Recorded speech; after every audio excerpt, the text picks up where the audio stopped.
అందరికీ నమస్కారం. ఓం శ్రీ గురుభ్యో నమః. ఒక యోగి ఆత్మకథలో విశ్వవిద్యాలయ పట్టా అంటే బిఏ డిగ్రీ పూర్తి చేస్తారు కదండి. ఆ అది ఈయన పూర్తి చేశారా లేదా అనే విషయాలు మనం తెలుసుకుంటున్నప్పుడు యుక్తేశ్వరి గారు చెప్తారు, నువ్వు ఎలా అయినా సరే ఎగ్జామ్స్ అటెండ్ అవ్వాలి, రాయాలి. ఎందుకు అంటే వెళ్ళి తీరాలని ఎంతో కంఠస్వరం నిష్ఠూరంగానే ఉంటదండి ఆయన చెప్పింది. అదొక శాసనంలాగా ధ్వనించిందనమాట. ఎందుకు అంటే వీళ్ళ నాన్నగారికి అలాగే వీళ్ళ చుట్టాలకి ఆశ్రమ జీవితానికి పరమహంస గారు ఇచ్చే ప్రాముఖ్యత ఏదైతే ఉందో దాన్ని విమర్శించడానికి కారణం ఇవ్వకూడదు. అందుకని నువ్వు పరీక్షలకి హాజరవుతానని నాకు మాట ఇయ్యి అని చెప్పి యుక్తేశ్వర గిరి గారు పరమహంస గారి దగ్గర మాట తీసుకుంటారని. ఎందుకంటే నువ్వు రాయగలనంత సమాధానాలు రాయి అని. పాపం వెంటనే పరమహంస గారికి కన్నీళ్లు ఆపుకోవడానికి వీలు కాకుండానండి మొహం మీద నుంచి దారలు కారిపోతా ఉంటాయి. ఎందుకంటే గురుదేవుల ఆజ్ఞ సబబుగా లేదనిపిస్తుంది. ఆయన ఆసక్తి ఏంటి, టూకీగా చెప్పాలంటే కాలదోషం పట్టినటువంటిదని అనిపించిందంట. నేనేమో ఎగ్జామ్స్ ఏం రాయాలి, నేను రాయను అనుకుంటే ఈయనేంటి ఇలా పట్టుకున్నాడు అని ఆయన అనుకుంటున్నారంట. సరే గురువుగారు, మీరు కావాలంటే నేను తప్పకుండా హాజరవుతానని వెక్కి వెక్కి ఏడుస్తూ, కానీ నాకు సరిగ్గా తయారవటానికి సమయం లేదు అని చెప్తూ ప్రశ్నలకు రాయవలసిన సమాధానాల్లో మీ ఉపదేశాలతోనే కాగితాలు నింపేస్తాను అని ఆయనలో ఆయన గొనుక్కుంటాడు ఇక. ఈయన మర్నాడు మళ్ళీ ఆశ్రమానికి వెళ్ళి రోజు ఒక పూల గుత్తుని పట్టుకెళ్తారు కదండి గురువు గారికి. అది ఎంతో ఆనందంగా మాత్రం ఇవ్వడండి. ఆయన ఎంతో బాధగా ఫేస్ పెట్టి ఇస్తాడు. ఆయన చూసేటప్పటికి యుక్తశ్రీ గారికి ఒక చిన్న చిరునవ్వు నవ్వుతారనమాట. ఆయన ఏమంటారంటే ఆయన చూసి, ముకుందా నువ్వు పరీక్షలో కానీ మరో చోట కానీ ఎప్పుడైనా దేవుడు నిన్ను తప్పించాడా అని ఒక ప్రశ్న అడుగుతారండి. వెంటనే పరమహంస గారికి ఒక ఉత్సాహం వచ్చేస్తుంది. లేదు గురువు గారు, నాకు ఎప్పుడు కూడా కృతజ్ఞతాపూర్వకమైన స్మృతులే ఆ కలిగించాడు అని ఎంతో ఉత్సాహం పెల్లుబిగుతుందండి. కాలేజీ గౌరవాల కోసం పాకులాడకుండా నిన్ను అడ్డుకున్నది దైవాన్వేషణ పరమైన తపనే కాని సోమరితనం అనేది ఏమీ కాదు కదా అని గురుదేవులు ఎంతో కనికరంతో చెప్తారండి. కాసేపు మౌనం వహించి గురుదేవులు ఇలా అంటారు, మొట్టమొదట దేవుడి రాజ్యాన్ని, ఆయన ధర్మాన్ని అన్వేషించండి. అటు మీదటే ఇవన్నీ మీకు అదనంగా సమకూర్చడం అనేది జరుగుతుంది. ఎందుకు అంటే మధ్యాహ్నం మనం ఎప్పుడైతే దేవుడు ఉన్నాడు, ఆయన అన్నీ చేస్తాడు, ఆయన ధర్మం ఏంటి ఇవన్నీ తెలుసుకుంటే ఆ మార్గంలో తెలుసుకుని మనం ఎప్పుడైతే మన జీవితాన్ని మలుచుకుని మనం అదే మార్గంలో పయనిస్తూ ఉంటామో అప్పుడే దేవుడు మనకు కావాల్సినవన్నీ అదనంగానే సమకూర్చడం అనేది జరుగుతూ ఉంటుందంట. అప్పుడు పరమహంస గారి యొక్క మనసు తేలికైపోతుందండి.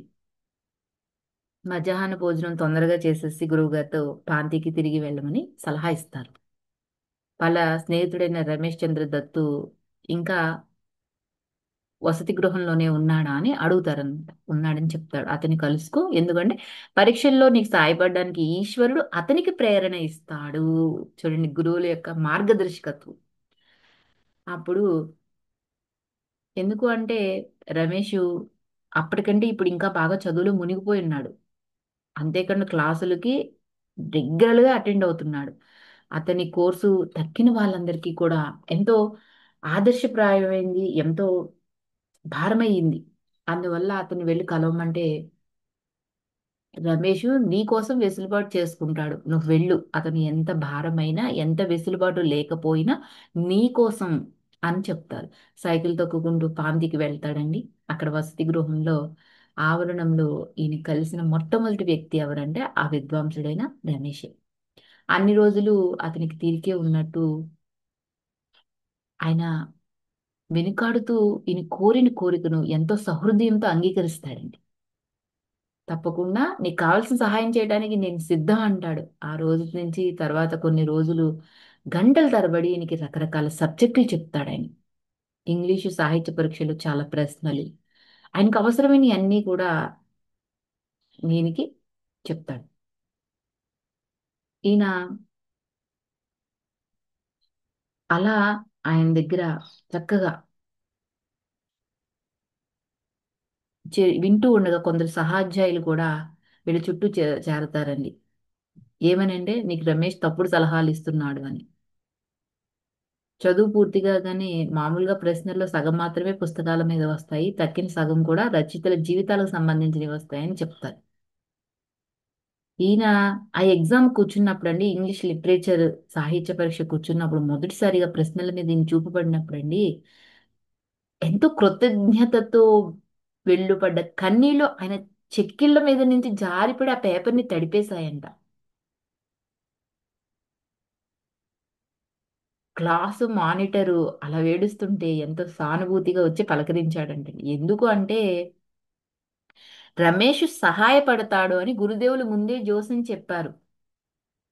రమేషు నీకు సూచించిన ప్రశ్నలే ఇక్కడ పరీక్షా పత్రం మీద ఉన్నాయి అంటారండి ఆ క్లాస్ మానిటర్. అంతేకాకుండా ఈ సంవత్సరం అంట బ్రిటిష్ రచయితల మీద చాలా తక్కువ ప్రశ్నలు వచ్చాయంటండి. వాళ్ళ జీవితాలు ఈయనకి సంబంధించిన వరకు అవి రహస్యపు ముసుగులోనే మరుగుపడి ఉన్నాయంట.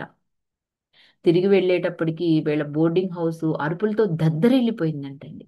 ఎందుకు అంటే అందరూ కూడా హేళన చేస్తూ రమేష్ మీద నమ్మకం పెట్టుకోవద్దు అని చెప్పిన వాళ్ళందరూ ఇప్పుడు అభినందనలతో ఈయన చెవుల్ని దద్దరిల్లిపోయేటట్టు చేశారంట.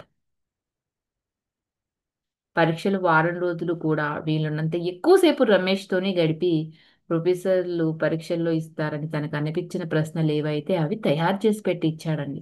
రోజు రోజుకి రమేష్ ప్రశ్నలు దాదాపు అవే మాటల్లో పరీక్షా పత్రాల్లో ప్రత్యక్షమవుతూ వచ్చాయి. ఎందుకు ప్రత్యక్షమవుతూ వచ్చాయంటారు? అవే ప్రశ్నలు రమేషు ఎలా తయారు చేసి ఇచ్చాడు అంటే, ఇక్కడ మనం గమనించవలసింది ఏమిటి అంటే, యుక్తేశ్వర గిరి గారు పరమహంస గారికి చెప్పారండి. ఏమని? నీకు పరీక్షల్లో సహాయం చేసే సామర్థ్యం భగవంతుడు అతనికి కల్పిస్తాడు అని.